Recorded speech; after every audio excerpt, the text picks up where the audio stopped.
What's up guys, Alex from FIFA Scouting Tips here, and welcome to Season 3, Episode 7 of Pompey Youth Stars. Sorry for my lack of activity recently. I've been moving house, and as we know, these things can take longer than expected. It really did take quite a long time to get everything moved over. That's done now, but then I did have some holiday after that. But I am back now, so I'm going to keep going with the content, and it should be a bit more regular now, hopefully. Thanks to everyone who filled out my survey so far on what you want me to do next on this channel and on FIFAscoutingtips.com. Loads and loads of really useful information coming from that. I have had some people asking me if there's going to be an end date for the survey. I don't think there is, because I want to make sure that everybody gets their chance to tell me what they want me to do next. So if you haven't had your chance to fill it in yet and tell me what you want from me next, make sure you do. The link will be in the description below. And also the scouting goal contest, don't forget about that. That is on the best North American players this month. All the details for that will be at the end of the video, so make sure you stick around for that. So next up we have this match against West Brom. Last time I asked you if you reckon I should change the difficulty down from legendary to world class, because I did up it to legendary and I was finding it really difficult. Not just that I was getting beaten, but it was because I couldn't get any useful clips basically from the games. I was finding it really hard to get possession back off the other teams, really hard to create opportunities for myself, and so it meant that the clips I was showing you guys weren't the most interesting, so I didn't want to bore you guys basically with matches that weren't that exciting, and so I thought maybe if it was back on world class they might be a bit more interesting. So I'm going to try that for a bit. If I do go on another winning streak, I'll try adjusting the sliders, see if that evens it out a bit, and we'll go from there. We'll see what happens. So make sure you keep your feedback coming on whether you reckon I should stick with world class or try on legendary again. Whatever you want me to do, make sure you let me know that. So anyway, we have this game against West Brom on world class. Let's see how we do. First time this could be a fairly tricky game came after 20 minutes, West Brom weaving in and out of my defence, but a decent stop from Doherty. He deals with that all the time.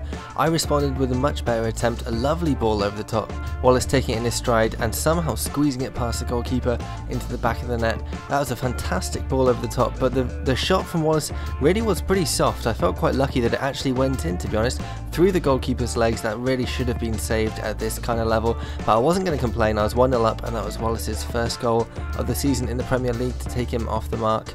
West Brom though weren't done there. More decent play and a good header into the towards the goal. Doherty dealt with it easily again. He's not going to get beaten like that.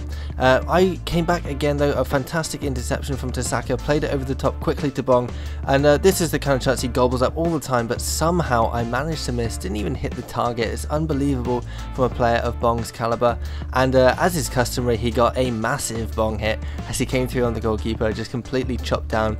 West Brom played some really risky stuff at the back though, almost got caught out and gifted me a goal for 2-0. Wasn't to be though, but I kept up the pressure. Another ball over the top towards Bong, who uses pace and decent strength to get away from defenders, and really unfortunate to hit the post there. Great strength from him to hold off 3 defenders all around him. So unlucky not to put that in the back of the net. Going at half time, it was fairly even. 3 shots from me and 2 from West Brom. 1-0 to me though. I was very happy about that, because the goal was pretty fortuitous. At this kind of level you don't expect to score a goal like that in the way I did. A pretty trickling attempt really through the goalkeeper's legs, but like I said earlier, I was not going to complain about that. You don't throw away goals like that at this kind of level. So 1-0 to me at half time. Came out second half, attack again. Ajay Butting so unlucky here, goalkeeper in absolute no man's land, and his shot cleared off the line. Very unfortunate not to instantly make it 2-0 there. And I kept up the ball towards Bong, because he was doing really well against this defence. Again, holding off the attempted tackle. Unfortunate not to beat the goalkeeper on that occasion. More nice play between my attackers. Played in Quinton, who buried the opportunity, but he was unfortunately offside. So I was feeling really confident at this point. I was very much on top, and we finished the game 1-0. That's all it needed to be. I was pretty much controlling the game by that point. Didn't have the majority of the possession, but I had way more shots. 7 shots to West Brom's 3, and 4 of mine were on target. So a really quite deserved win, I think, 1-0. But it was a fortuitous goal that put me 1-0 up, but that doesn't take away from the result at all, because looking at those stats, I was doing really well, and I had so many more opportunities than West Brom did. Anytime they came forward, their attacks were easily dealt with by my goalkeeper as well. So a pretty deserved 1-0 win as I dropped it down to world class. De Silva with the 8.6 rating, the man of the match for keeping it solid at the back. Bong only got a 5.6, but it didn't really matter because he played pretty well, I thought. No one else really stood out, but it didn't matter. It was a team effort, and we came in with a 1-0 win. Like I said, after I dropped it down to world class, so we'll see how we do in the next game on world class as well. Right, we've had a message about Wallace, who got injured in that game if you remember. He's only out for 7 days, so it's not too bad luckily. He'll be back in action soon. So we've got this game against Liverpool up next. I am just going to change the sliders very slightly though. Just on the CPU side, I think I want to reduce the goalkeeper like error a little bit, like increase her ability, just because that last goal I scored was a bit of a silly one. So I'm going to put it up to 55, I think. I don't know how much difference that'll make. I don't know whether these sliders make a huge difference or only a little difference. So put it to 55, see how they do with that, see if that sort of stops those silly goals going in. Because this is the Premier League, remember, so we want to make sure we're scoring really good goals, not silly goals like that nutmeg in the last game. So let's see how much of a difference that makes against Liverpool. So this game is probably going to be a little bit tougher than the last one. Liverpool obviously are a very good team. Put out a good team though myself, so let's see how we do. This game was completely different to the West Brom game, just a minute gone before Bong had his first chance. A great save from the goalkeeper to keep it out, but I wasn't done there. The names for the team sheets are still being read out when Bong had another header and in it went. Just 2 minutes gone, and I was already 1-0 up against Liverpool. Unbelievable stuff. A great header from Bong, but he really shouldn't be winning headers against a defence like that from Liverpool. Just really easy for him there, and I was feeling confident already. Just 1-0, a couple of minutes gone and I was already 1-0 up. Amazing stuff. That brings Bong up to 10 goals for the season. Another opportunity just about 5 minutes later, he held off the defender. This time the shot parried by the goalkeeper, but it was really good stuff from me, and Liverpool had nothing in return. They're being easily tackled by me, their passes were going astray and being intercepted when they came forward. Nothing they were trying was working. It was just really strange. Even that, their passes just getting intercepted really easily, and I tried to profit from it. Nice play between Bong and Pender. I kind of sweated it a bit too much there and let myself down, but I was just coming through with ease really. But this passage really kind of summed up how poor each team was at points. Look how bad that passing was. It was just comical at times, everyone giving the ball away, and this was so unlike Liverpool. I couldn't believe it. This was like I was playing a conference team. Came in at half-time, I had 4 shots, 3 on target. They didn't have a single shot on goal, never mind 1 on target, and I had 53% possession. It was just unreal. Against a team like Liverpool, you do not expect that kind of stuff to be happening. Maybe against a team like Portsmouth, maybe if I was playing against them, you might expect that, but not against Liverpool. They were playing a second-rate team, to be fair, and I profited. I came through with Pender in the 75th minute and he smashed it into the goal to make it 2-0, and it was pretty comfortable by this point. Really unbelievable. But I looked at the replay and the goalkeeper basically dived out the way. The shot was pretty much straight at him. So another silly goal, a second silly goal in 2 games. I really should not have scored. I wasn't going to complain because that brought Pender up to his first goal in the Premier League, and 2-0 for me. Liverpool responded with their first shot on goal in the 79th minute. Can you believe that? And it was from Sacco. What the hell was he doing up there? That's how desperate they were. But then a massive goalmouth scramble came.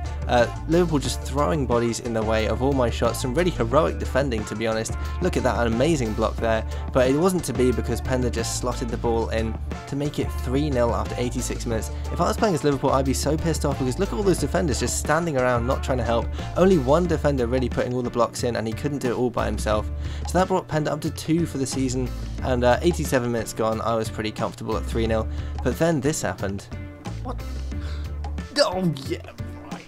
I just couldn't really believe that. Just Coutinho barreling into my defender, completely taking him out. Nothing fair about that at all, and he smashed it into the goal, but it didn't matter because I won 3-1 against Liverpool, and look at that, 9 shots with 7 on target. Just ridiculous stuff really. They only had 1 shot on target in the entire game. Like I said, they were playing a second string team really. They had Iago Aspas up front, they had a goalkeeper called Ward instead of Mignolet. I guess they felt confident against me and they came around and bit them on the ass because I won it 3-1. That's the kind of score which you don't really expect to get against Liverpool, and I think I might have to tweak the sliders a bit more, something like that. It is on world class. I don't want to step up to legendary yet because that didn't go so well, so we'll stick to world class. But I had some amazing ratings. Pender man of the match with 8.5, Bong on 8.3, Bennett 8.4, Lodigan 7.9, and then Green, my 6'7" giant in midfield, with 7.4 as well, really controlling things there. I was just so deadly on the attack. A really good team performance. Like I said though, I may need to tweak things a little bit because I shouldn't really be getting results like this. I'm not going to complain though because that is a great result, and I'll go on with that 3-1 win. Right, I think I'm going to play around with the sliders a bit more because that was a little bit silly. I was getting some goals which I didn't think maybe I should. So I think what I'm going to do is I'm going to increase the goalkeeper ability for the CPU a little bit more, maybe up to 65.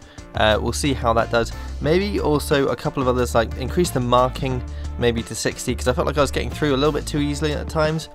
So, you know, 3-1 against Liverpool is quite a surprise result, really. So we'll do that. We'll see how much of a difference that makes. If you guys have any suggestions of the other things I should be doing with the sliders to make it a little bit tougher on myself, not to the extent that it is with Legendary, where it was just impossible for me to get any opportunities on goal, but where it's a little bit more difficult, a bit more of a challenge, try and get a good balance with it. So if you have any suggestions for that sort of thing, please do let me know. Right, just gonna have a look through the youth academy now. First up we have Charlie Essen, 74 to 80 potential, winger type striker, so he's going to be pretty good, pretty fast I think, hopefully, once he goes, develops a bit longer. Then we have Craig Lucas, 68 to 84 potential left winger. Then Daniel Gallagher, 82 to 94, looks like he's going to be a striker I reckon, but that is amazing potential, really looking forward to seeing how he does. And also he's 17, so he's going to be promoted relatively soon as well.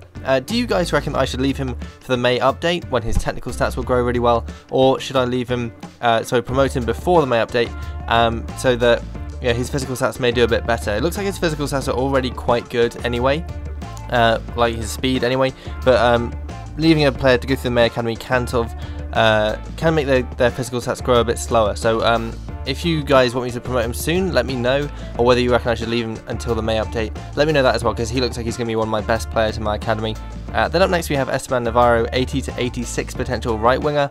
Then Fernando Monzon, 71 to 75 potential left back.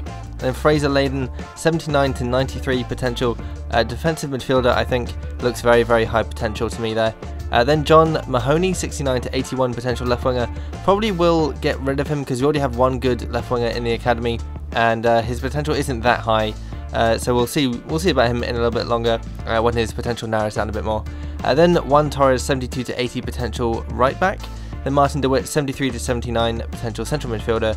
Then finally Robin Zabrowski, 74, sorry, Brozinski, can't even say his name properly, 74 to 94 potential. Not really sure where he's going to play at the moment, but he looks like he's got really high potential, so wherever he ends up, he should be a really good player.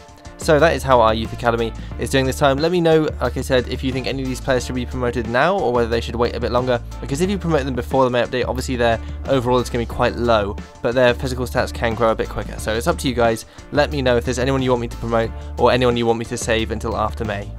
Okay, up next I have this match against Everton, but unfortunately I have run out of time for this episode. Unfortunately we didn't get any scouting reports this time round, but we should get all 3 in the next episode, so there'll be loads of new players to go through then.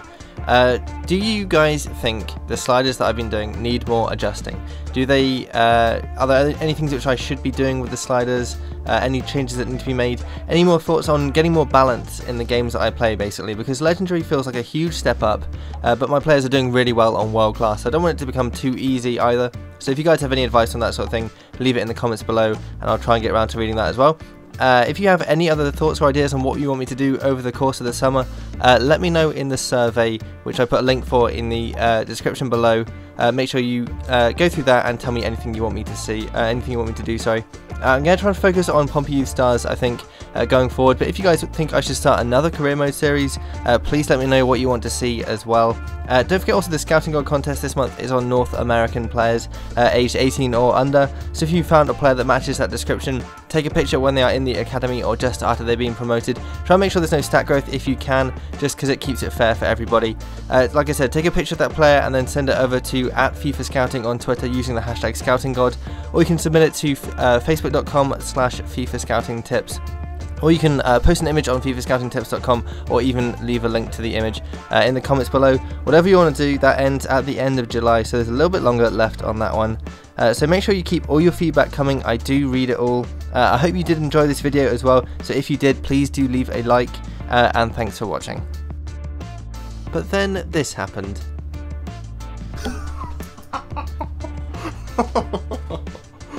What the hell?